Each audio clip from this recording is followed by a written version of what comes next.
With Superman and Action Comics launching in July, it's hard to imagine what can come out of DC in August, but there's a lot of different stuff that you guys should know about, so there's five things that I'm going to go over that you should be aware of.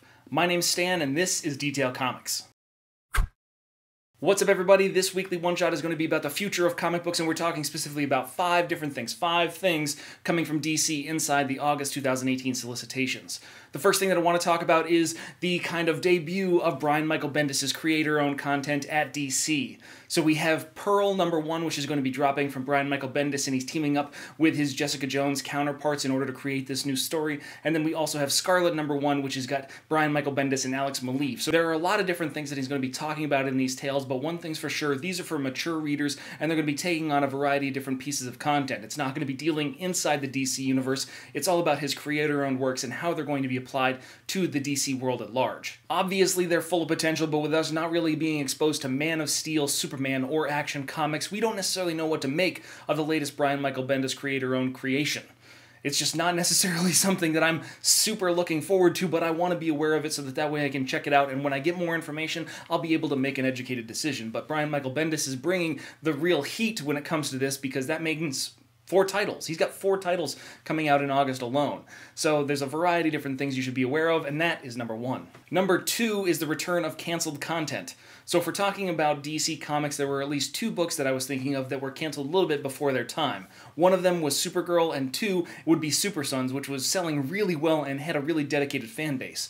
And luckily, inside August, we're getting both of those back. Supergirl is returning with Mark Andreyko at the helm, writing this storyline, and she's going to be playing a much bigger part in the overall Superman and the actual universe itself, which we actually saw inside Action Comics, and there's a kind of insinuation that she's going to be playing a bigger part in the Justice League aspect of stuff as well, so I'm not really sure where that's going, but the return of Supergirl is a welcome addition. But then also Peter J. Tomasi is bringing back the Super Sons inside Adventures of the Super Sons, which is volume 2 of the Super Sons story. I'm not sure how many there are going to be beyond that, or whether we're going to be aging up the characters as things move forward, but he's been explicit that this takes place between the events of Super Sons and where Brian Michael Bendis is taking Superman. So we've got to give a designation to the time before Bendis and after Bendis. So that's going to be a theme that's probably exposed a lot more as we get into different books and where their storylines are really taking them. #3 on the list of things that you should know about DC solicitations in August 2018 is the end of Young Animal. So while this was announced and it's something that we've known about, these are the official final issues that are going to be happening regarding the stories of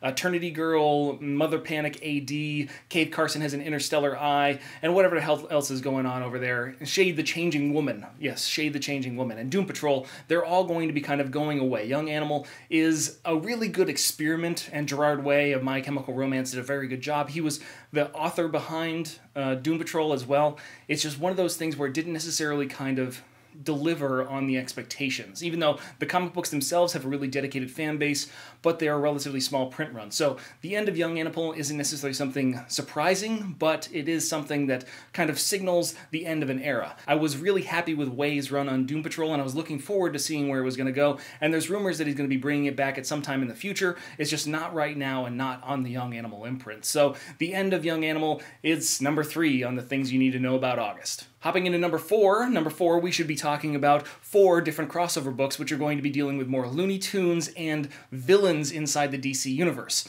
So we have Catwoman teaming up with Sylvester to hunt down Tweety Bird, we have the Joker coming into contact with Daffy Duck, you've got Lex Luthor dealing with Porky Pig, and then of course you've got Harley Quinn and Gossamer, the big red hair monster from, Bugs Bunny cartoons. So while these have been a relatively successful thing, the Batman Elmer Fudd book that Tom King did was really one of the most interesting ones that came out of the first kind of crossover for Looney Tunes. So I'm excited to see where this one goes, and with Gail Simone writing the Catwoman Sylvester book, I'm excited to see where that one ends up as well. Overall, these crossovers are a great opportunity for DC to flex their kind of creative muscle and show the IP that they currently own in terms of Looney Tunes from Warner Brothers, we've got DC's comic book characters, we've got Hanna-Barbera in there, so there's a lot of different opportunities to create fun, family-friendly content. But the Joker and Daffy Duck, I just don't know how that's going to be family-friendly. That should be interesting. Finishing things up at number 5, there's only one thing I could talk about that's going to be the most important thing coming out of DC Comics in August, and that is the Sandman Universe. So Neil Gaiman is returning to Sandman. He's creating this entire storyline. He's got 4 different authors that are going to carry on the legacy of these characters inside the Sandman Universe, and he's going to be kind of compiling this entire anthology piece, this giant construction of Sandman lore, moving everything forward. So if you are a fan of Sandman, any kind of generation of Sandman, if you love what Neil Gaiman did with this, knowing that he's going to be personally involved with the construction of these brand new storylines, as well as these new creators that are going to be taking on different aspects in the Sandman universe, you've got to be excited for where this is going to be going. It gives me the opportunity to go back and check out my previous Sandman books so that way I can be up to speed when it comes to where the character is at currently and where they're going to be taking him going forward. But for a lot of people, Sandman has a special place in their heart, so that is going to be a big thing for a lot of different comic book fans. But I want to know what you guys think. I want to know what you guys are excited for. So hit me up in the comments down below and we can start that conversation. As always, if you like what you see, hit the like button. Don't forget to subscribe to get more news, reviews, and commentary on comic books, comic book movies, comic book TV shows and games, and anything and everything inside the world of comics.